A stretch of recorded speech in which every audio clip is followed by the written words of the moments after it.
Spoilers for X-Men 97 are continuing, so if you're not caught up and don't want to be spoiled, click away. No hard feelings.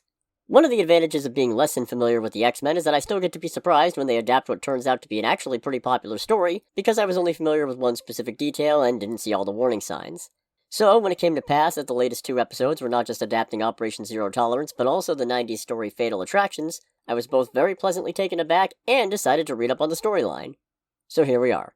For context, Magneto was presumed dead following the collapse of Asteroid M, but the inheritors of his will, known as the Acolytes, went on a human mass murdering spree, led by Fabian Cortez.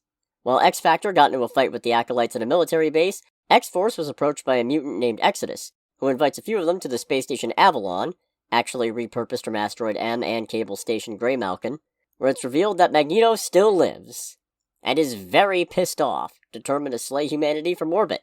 To that end, he brings Avalon down from orbit and approaches the X-Men, who are currently mourning Magic's death by the Legacy virus. She got better, and offers them a final ultimatum to join him in his quest or be eradicated.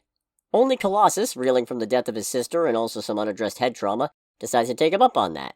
And a big fight ensues that ends with Xavier commandeering Magneto's mind and powers and flinging him and his space station back into orbit. Elsewhere on Earth, the world's governments put the Magneto protocols into action, activating an array of satellites designed to keep Magneto's powers from working in Earth's atmosphere. Unfortunately, since Magneto was in space, he had no problem taking the network down from the outside with an electromagnetic pulse that also resulted in huge blackouts on Earth.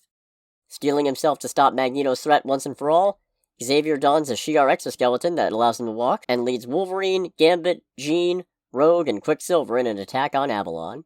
By exploiting the station's teleportation network, they remove Magneto's acolytes from the station, and try to take on the big boss himself. End result, they kinda get their asses kicked, and Magneto even rips the adamantium straight off of Wolverine's skeleton. Ultimately, Xavier decides that the only way to stop Magneto is to functionally lobotomize him.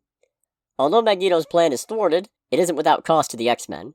Wolverine's healing factor overloads, saving him from having the adamantium extracted from his body, prompting him to leave the team.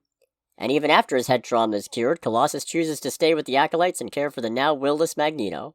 Probably in part because the X-Men used his feelings for Shadowcat to lure him in so they could force the operation on him in the first place, because, well, the Fatal Attractions title wasn't just there for show. Next week, we'll see. I don't want to set any expectations.